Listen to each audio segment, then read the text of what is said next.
కాసేపట్లో AP cabinet భేటీ జరగబోతోంది. పలు సంక్షేమ అభివృద్ధి పథకాలకు సంబంధించి కేబినెట్ చర్చించబోతున్నట్టుగా తెలుస్తోంది. అనేక నిర్ణయాలు కూడా తీసుకోబోతోంది మంత్రి మండలి. 2 ఏళ్లలో కూటమి ప్రభుత్వం సాధించిన విజయాలు, సాధించాల్సిన లక్ష్యాలపై చర్చిస్తారు.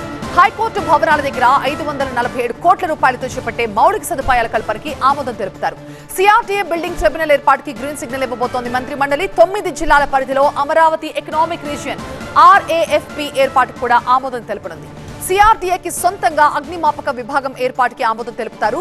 PPP ప్రాతిపదికన డిజైన్, బిల్డ్, ఆపరేట్, ట్రాన్స్ఫర్ విధానంలో అమరావతిలో పర్యాటకానికి ప్రోత్సాహంపై చర్చించబోతున్నారు.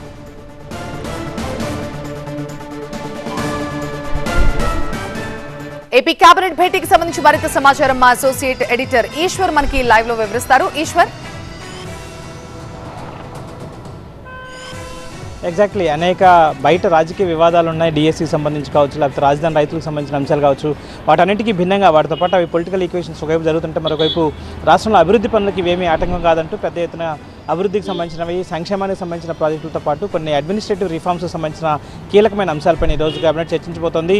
ఈరోజు కేబినెట్ తీసుకునే నిర్ణయాల్లో కేబినెట్ చర్చించే ప్రతిపాదనలో అత్యంత కీలకమైనది ఒకటి అమరావతి రాజధానికి సంబంధించి ఒక ల్యాండ్ సెటిల్మెంట్కి సంబంధించిన నెగోషియబుల్ సెటిల్మెంట్ యాక్ట్ ఒకటి. అంటే ఇప్పటి వరకు రాజధానిలో కొన్ని ఇంకా ల్యాండ్స్ కీలకమైన ప్రాజెక్టులకు సంబంధించి కొంత భూమి ఇవ్వాల్సి ఉంది రైతులు, వాటి వల్ల ప్రాజెక్ట్స్ కొన్ని ఆలస్యం అవుతున్నాయి. వాటికి సంబంధించి ఒక పాలసీని కొత్తగా ఒక నెగోషియేటెడ్ సెటిల్మెంట్ పాలసీని తీసుకురాబోతున్నారు. దీని ద్వారా ఇప్పటికే, ఎందుకంటే గతంలో ఉన్న రేట్లకి ఇప్పటికీ భారీగా పెరిగాయి కాబట్టి అప్పట్లో ఉన్న రేట్లు ఇస్తామంటే ఇప్పుడు రైతులు అంగీకరించారు కాబట్టి దానికి సంబంధించి ఒక కీలకమైన నిర్ణయాన్ని తీసుకోవాల్సి వస్తుంది. ఆ రైతులకు సంబంధించి మరికొంత బెనిఫిట్ ఇచ్చే విధంగా వాళ్ళతో కలిసి టేబుల్ టాక్స్ చేసి వాళ్ళని ఒప్పించి వాళ్ళ దగ్గర నుంచి ఎలాగైనా ఆ భూమిని బలవంతంగా కాకుండా ఒప్పించి తీసుకునేలాగా ఒక సెటిల్మెంట్ యాక్ట్ని తీసుకురాబోతుంది. దానికి సంబంధించి కీలకమైన నిర్ణయాన్ని ఈరోజు కేబినెట్ చర్చించబోతుంది. అదే సమయంలో మరికొన్ని ఆర్గానిక్ సంబంధించిన హ్యూమన్ ఆర్గానిక్ సంబంధించి ట్రాన్స్ప్లాంటేషన్కి సంబంధించిన ఏవైతే అవయవాల మార్పిడికి సంబంధించి కొన్ని సూచనలని లేకపోతే కొన్ని కొత్త ప్రతిపాదనలు తీసుకురాబోతున్నారు. దానికి సంబంధించి కూడా యాక్ట్ చేయాల్సి ఉంటుంది. కానీ